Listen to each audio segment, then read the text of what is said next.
नमस्कार, मी नताशा चव्हाण. मराठा न्यूजच्या बातमीपत्रात आपल्या सर्वांचे स्वागत. ताज्या बातम्यांसाठी मराठा न्यूजला सबस्क्राईब करा आणि बेल आयकॉन प्रेस करा. नमस्कार.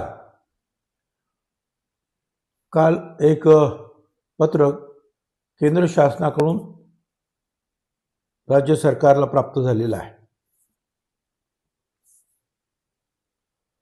आणि त्या पत्राद्वारे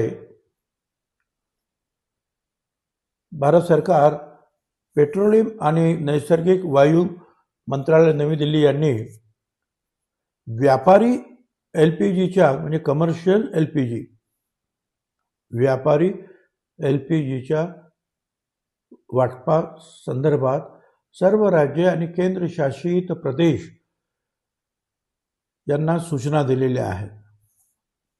त्या सूचना अशा आहेत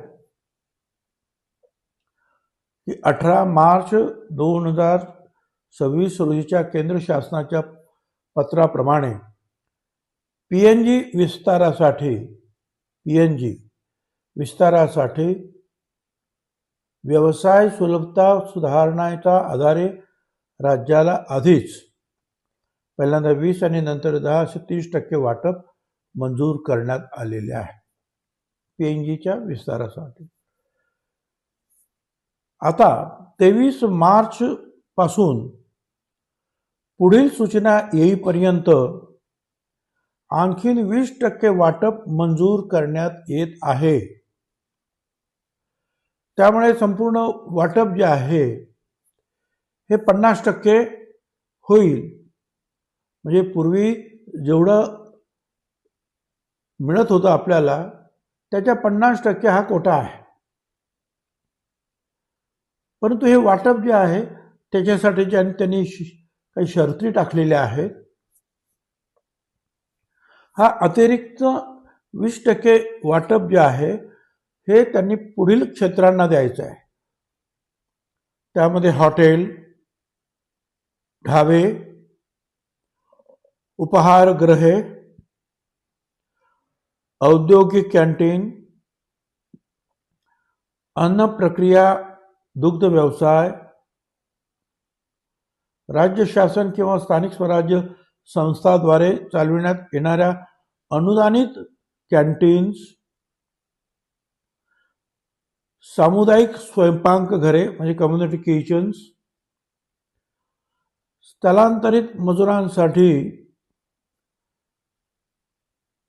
5 किलो FTL अशा रीतीने वाटप करून त्याचा गैरवापर होणार नाही याची खात्री करण्यासाठी उपाययोजना करण्यात यावा असं त्यांनी म्हटलेलं आहे.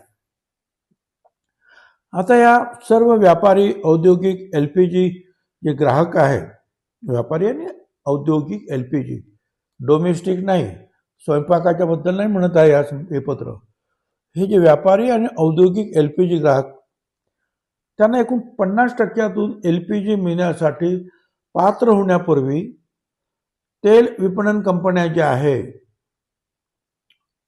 भारत सरकारच्या, जसे HPCL असेल, OCL असेल, तिकडे नोंदणी करणं बंधनकारक आहे.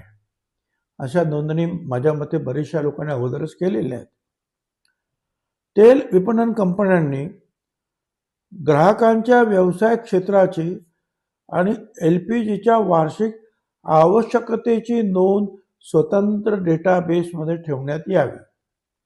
हे तेल कंपन्यांवर त्यांनी टाकलेलं बंधन आहे की हे तुम्ही नोंद ठेवायची आहे. सर्व व्यापारी औद्योगिक LPG ग्राहकांना एकूण 50% वाटपातून LPG मिळण्यासाठी पात्र होण्यापूर्वी त्यांच्या शहरातील, जिल्ह्यातील सिटी गॅस डिस्ट्रीब्युटर्स जे आहे त्यांच्याकडे PNG साठी म्हणजे पाईप नॅचरल गॅससाठी अर्ज करणं व PNG प्राप्त करण्याच्या सज्जतेची स्थिती प्राप्त करणं बंधनकारक आहे. म्हणजे जास्तीत जास्त लोकांनी PNG पाईप नॅचरल ग्राससाठी जे आहे अर्ज करून त्यांनी तयार व्हावं.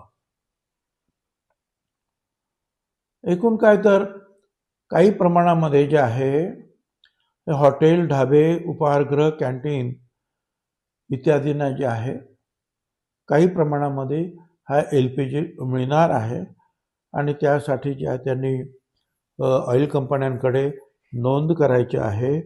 जे आपले डिस्ट्रीब्युटर्स आहेत, गॅस डिस्ट्रीब्युटर, त्यांना सुद्धा त्यांच्यासाठी त्यांच्याकडे अर्ज करायचा आहे आणि PNG प्राप्त करण्याच्या सज्जतेची म्हणजे स्टेट ऑफ रेडीनेस स्थिती प्राप्त करणं. म्हणजे ठीक आहे, मला तुम्ही द्या, मी PNG गॅस आता घेतो आहे. म्हणजे अशा पद्धतीची जी आहे स्थिती प्राप्त त्यांनी ताबडतोब करावी. मी कालच सांगितलं, राज्यामध्ये केरोसिन वितरण करण्याची बाब सुद्धा शासनाच्या विचाराधीन होती आणि त्यामुळे आम्ही सर्व जिल्ह्यातील अधिकाऱ्यांना सांगितलेलं आहे, जे किरकोळ असतील हॉकर्स, केरोसिन वाटणारे, घाऊक असतील, या सगळ्यांचे परवाने तेल आपण ते केरोसिन न देत नसल्यामुळे कदाचित त्यांच्या ज्या आहेत परवाने हे त्याचं नूतनीकरण झालं नसेल, कोणाचं वर्षाच्या नावाने करायचं पण ते पडून राहिलेलं असेल. या अशा सगळ्या गोष्टी झाल्यात असं समजायचं, नूतनीकरण झालं असं समजायचं. विलंब झाला असेल तर ते शुल्क माफ. आणि त्या सगळ्यांनी जे आहे जे केरोसिन वाटप करणारे जे आहेत ते घाऊक वाटप करणारे असतील किंवा किरकोळ वाटपदार असतील, त्यांच्याद्वारे जे आहे हे सगळ्या जे आहेत केरोसिन वाटप सुद्धा त्यांनी करावं. म्हणजे काही प्रमाणामध्ये एक सोय सगळ्यांची होईल. काही प्रकरणं जे आहेत जिल्हाधिकाऱ्यांकडे 5 वर्षापेक्षा 2 वर्षापेक्षा अधिक आणि 5 वर्षापेक्षा कमी असे जे विलंबाचे जे काही प्रकरणं जे आहेत ते गव्हर्नमेंटकडे येत होती. आता आम्ही त्यांना सांगितलं की तुम्ही जिल्हाधिकारी स्तरावर हा परवाना जो आहे नूतनीकरण करायचं आहे आणि हे सगळं काम त्यांनी तात्काळ करावं. म्हणजे काही प्रमाणात हा LPG आणि काही प्रमाणात केरोसिन याचा फायदा राज्यातील व्यावसायिकांना, अधिक घरच्या लोकांना सुद्धा, घरगुती लोकांना सुद्धा होऊ शकणार आहे. ताज्या बातम्यांसाठी मराठा न्यूजला सबस्क्राईब करा आणि बेल आयकॉन प्रेस करा.